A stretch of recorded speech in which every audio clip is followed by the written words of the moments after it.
ॐ जननीं शारदां देवीं रामकृष्णं जगद्गुरुं पादपद्मे तयोः श्रित्वा प्रणमामि मुहुर्मुहुः।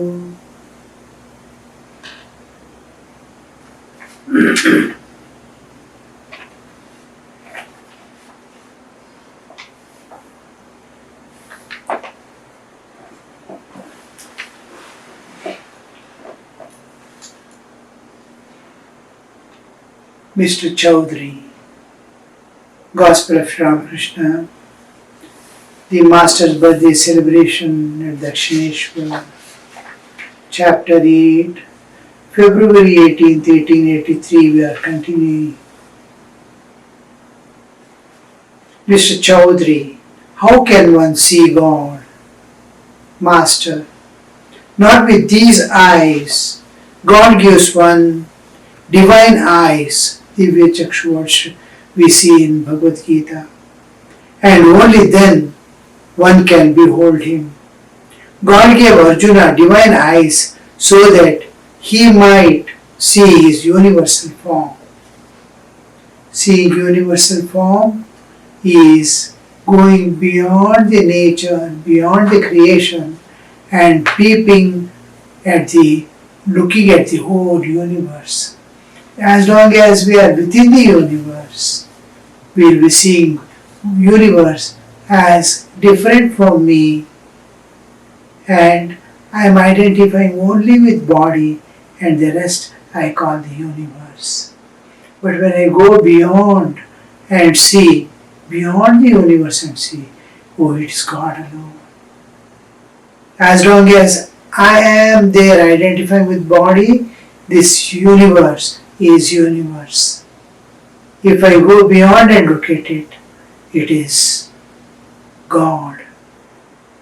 It is Krishna in material form. Form alone. The Chaitanya is same, which is the absolute existence in which the universe appears and disappears. The same thing with name and form, it has taken the form of universe, multifarious universe. So this, Sri Ramakrishna is telling, to see this, I have to go beyond the universe and look at the universe. Just like we see here from the earth, I am seeing at moon, at stars. Like that I must be able to see, go beyond the universe and look at the whole universe, the cosmic existence. Then I see it is. Means He transports your existence as Chaitanya we pervade everything and be beyond also. As if you have spread yourself beyond the universe, expanded beyond universe, being one with the Brahman as if and looking at the small universe. So this is the vision of with seeing God with eyes. It need not be always Vishwarupa, seeing universe as God. It can be, God can come in any form. He doesn't have the limitation regarding the form. Now, I cannot come to you in any other form than what I am. I am limited by form. I cannot come to you as an elephant or a dog. I cannot, because I am limited by form. God doesn't have this limitation of form. Like ocean, it can take any form, any type of wave, like that He can take any form. So here we see God standing, coming to a devotee as an ordinary person, taking avatar like Krishna, Rama, Ramakrishna and all. We see taking human form and appearing in the world. He gave Arjuna divine eyes so that he might see His universal form. Whenever we see God in any aspect, God gives us the Divya Chakshu to perceive Him in that form. Your philosophy is mere speculation. It only reasons. God cannot be realized that way. You cannot realize God in that way. Go on reasoning. God must be like that. If God is like this, this will happen. That will. Law of cause and effect and logic and reasoning doesn't apply in respect of the God, divine, spiritual, and the transcendental reality, the spirit. God cannot remain. Now we are coming to the new understanding. God cannot remain unmoved if you have raga bhakti, that is, love of God with passionate attachment to Him. Do you know how fond God is of His devotees' love? It is like cow's fondness for fodder mixed with oil cake. The cow gobbles it down greedily. God cannot remain unmoved if you have raga bhakti. Various type of bhakti, love of God, devotion to God. Love of God and devotion to God. Raga bhakti. Bhakti is devotion. I am devoted to God. I love God. There is slight difference between loving God and being devoted to God. A devotion can be with any aspect of my seeking, or it can be without seeking also. But prema, love, when we say I love God, I have no expectations or intentions behind. Now, in Bhagavad Gita, Sri Krishna says, Artho, Artharthi, Jignasu, Jnani. These constantly seek me. They come to me. Chaturvida Bhajantema. 4 types of people approach him. And all these 4 have different intention, except the one who is seeking mukti, or one who has attained him. All other things, there are expectations. Artho, Artharthi, Jignasu, Jnani. So Artha is one who is suffering from some suffering, maybe bodily, psychic or any problem. His interest is suffering, he goes to God to remove the suffering. So here we see there is he loves God, he is devoted to God. But devotion has one aspect. He is devoted, he knows what God is and God what can he give and what can he do and undo things. He has faith, everything, but there is a small expectation behind. This artha, that is my suffering must come to an end. Artharthi, one who is seeking wealth and prosperity, he also goes to God. There also we find a small stigma sticking to his devotion that he is artharthi, seeking wealth and prosperity. Jignasu, one who wants to know who God is, what is this, where am I, who am I, what is this universe, all these questions to be answered. Where from do I get release from the nature? These aspects of sadhana, through which he wants to know the reality in different aspects. So, Artharthi, Jignasu and Jnani. Jnani is one who has seen, attained him, and this Jnani is eternally united with God. So the other 3 are seeking, they are devoted. In devotion, there can be this one who has attained alone has no need of anything. There is no seeking, there is nothing demands. Other places we see there are demands, there are expectations, there are demands. This aspect between prema it is not there. In prema, there is no expectations of any kind, whatever be it. There is no expectations. Love is a constant sacrifice of giving oneself to God. What God wants, God is ready to accept any suffering if God wants him to suffer. Any kind of danger he is ready to face if God wants him to face the danger. Wherever he keeps, whatever way he keeps, he has nothing to question or seek. He says, your will be done. That kind of, and I love God. I give my everything to God. In love, love is a constant sacrifice. So love and devotion. So Raga Bhakti is where this devotion has reached the state of love, prema. Prema is love. The bhakti has matured. The devotion has matured into pure love, ecstatic love of God.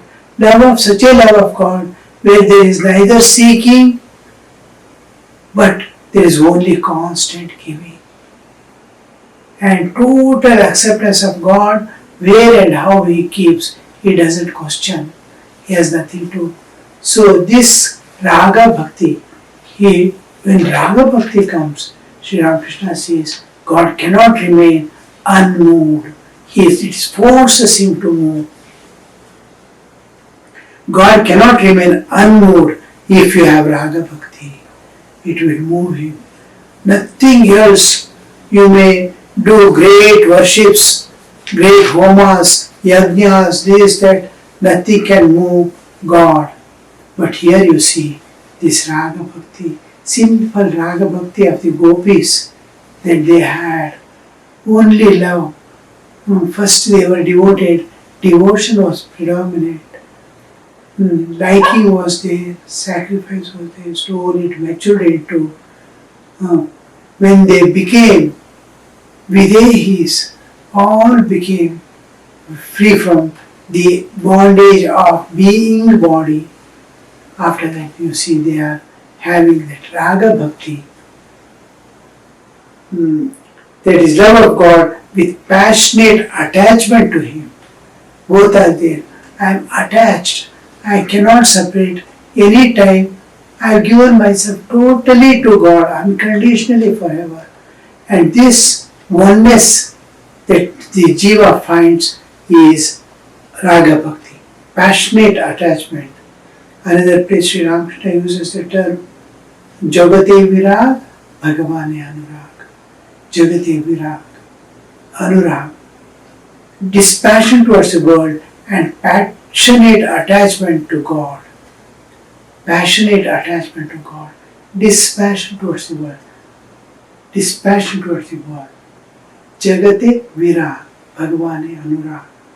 This passionate attachment is most important part that keeps the Jiva bound to God forever, never to come back into the. It looks so small, all the enjoyments of the world, if it is given also, it is too small compared to the love of God.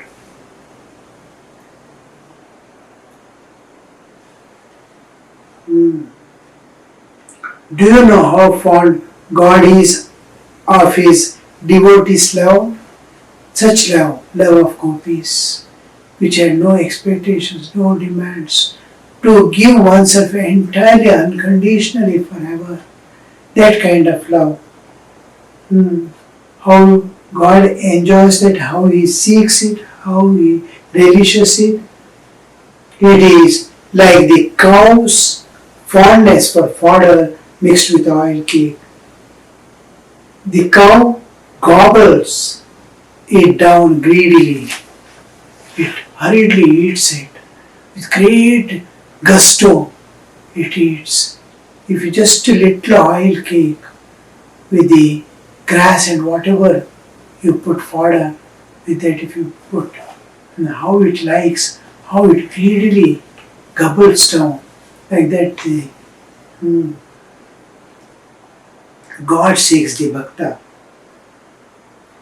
Raga Bhakti is pure love of God. A love that seeks God alone and not any worldly end. Prahlada had it. Suppose you go to a wealthy man every day, but you seek no favor from him. You simply love to see him.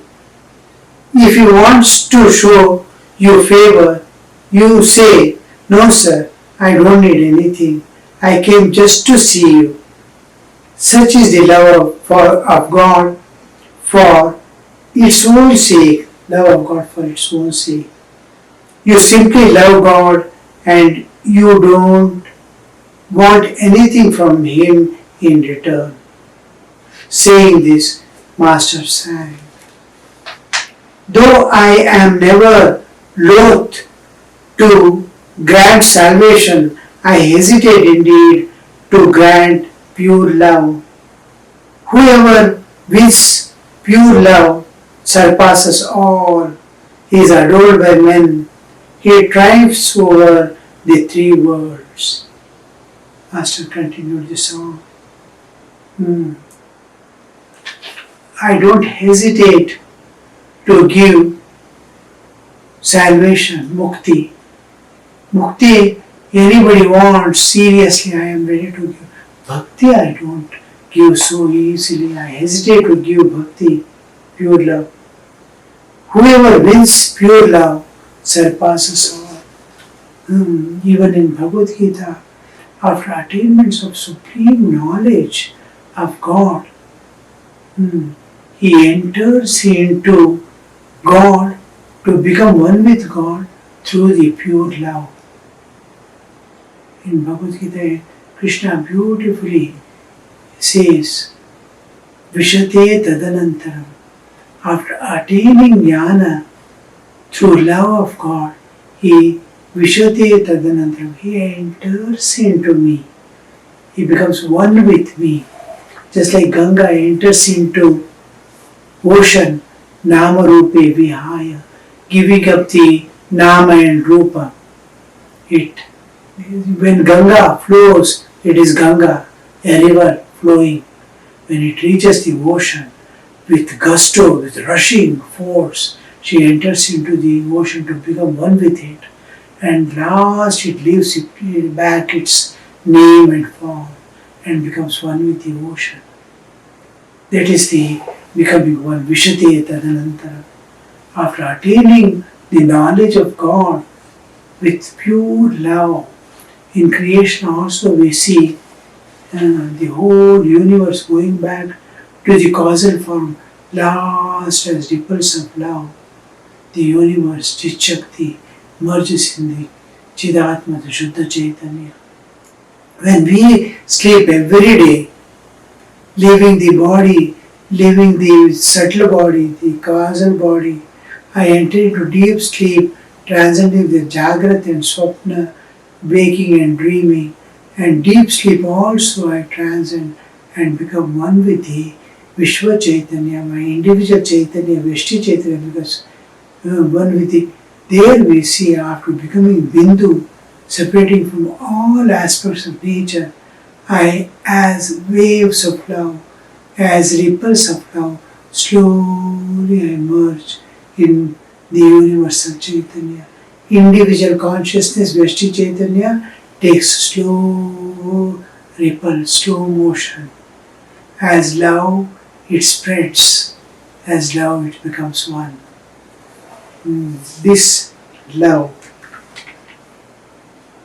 he continued, the gist of the whole thing is that one must develop passionate yearning for God.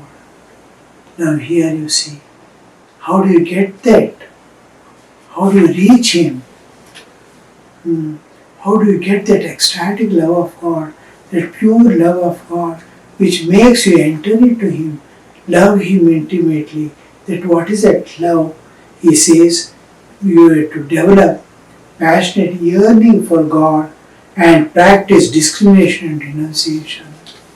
For a long time, almost whole life, because the lives of lives what we have acquired, like crust that forms over the hard rock or something which has to be cut, broken open, like the shell over the fruit or the dry fruits and all we eat.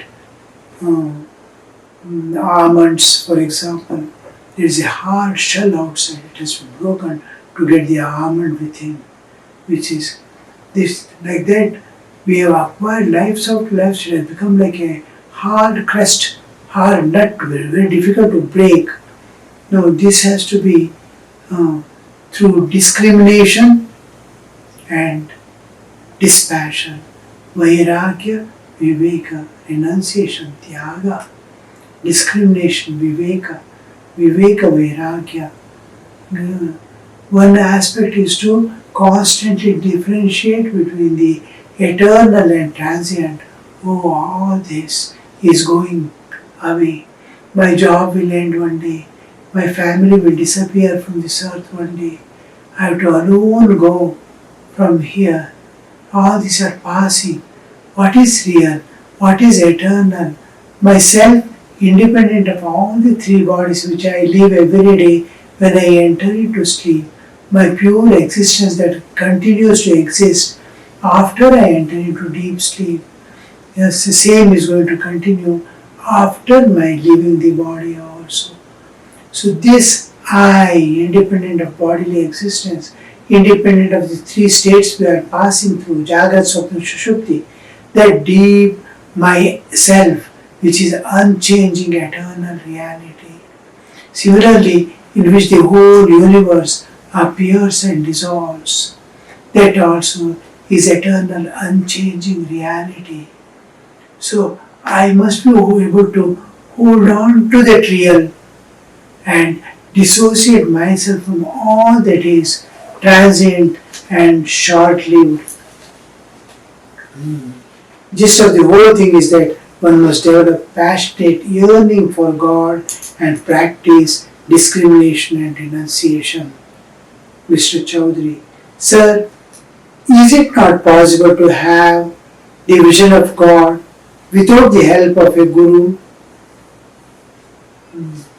That traditionally, and almost all people have this one question: can we go without guru?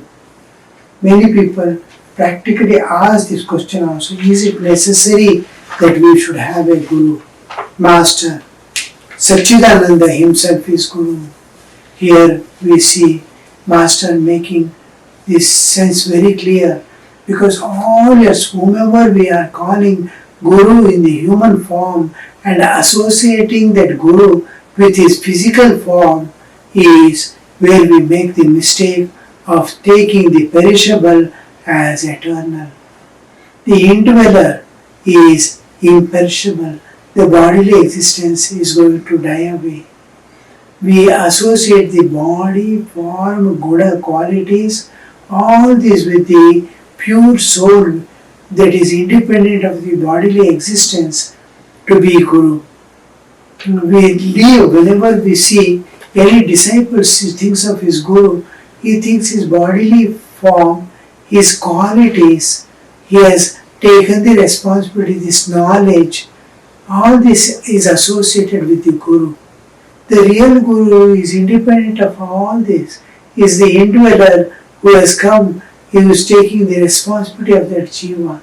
This body is going to fall off, his mind is going to fall off, this external knowledge, everything is going to disappear. The inner self, which we are leaving when we think of guru, alone remains. That's why in every tradition, after doing dhyana, japa and all that, we try to merge the guru in the Ishtadevata. And Ishtadevata alone will be there. Each time, morning getting up, we see Guru emerging from the Ishtadevata. Worship him, pray him, love him. Remember all that he has told and try to practice whatever told. And again, after practicing, we merge the Guru back into the Ishtadevata. We live, living, that is, we must know the Guru is a principle emerging from the Lord of the universe, manifesting in and through a bodily existence whom we call Guru, and again it merges back in the Ishvara. So, Master Satchidananda himself is the Guru. At the end of sadhana, just when the vision of the Ishta is about to take place, the Guru appears before the aspirant and says to him, "Behold, there is your Ishta." Saying this, the Guru merges in the Ishta. He who is Guru is also the Ishta. The Guru is thread that leads to God. Women perform ritualistic worship known as Anantavrata, the object of worship being the infinite.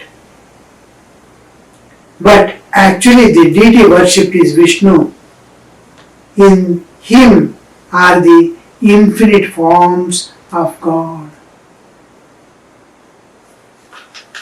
How clearly Sri Ramakrishna is telling. At the end of this Shava sadhana, just when the vision of the Ishta is about to take place, the Guru appears before the aspirant and says to him, "Behold, there is your Ishta." Saying this, the Guru merges in the Ishta. Satchidananda himself is Guru. At the end of Shava sadhana, it is one of the aspects of Tantra. When we take the aspect of Divine Mother in a particular aspect and do the worship of Divine Mother, this in Shiva Sadhana we sit on the corpse, the dead body, and do the sadhana. It is one of the aspects of Tantra, but we can take usually independent of that. Even when you turn inward and travel within and enter the Chidakasha also, before the Ishta appears, you will have the appearance of Guru, making him merge in the Ishtadevata. Appearance of Guru happens twice again, whether he is in the body or not. So even if he is there in the body, or who the Guru you see in meditation is entirely different. At the time of final release, when you are released from the nature forever through the Nirvikalpa, then also Guru appears. And getting the Savikalpa, this also Guru appears and identifies, yes, certifies that what you are saying is real Ishtadevata. Because Brahma should not interfere anyway. The clarity, the reality, the genuineness is certified always by Guru. Om Shanti Shanti Shanti Harihi Om Tat Sat Shri Ramakrishna Arpanamastu.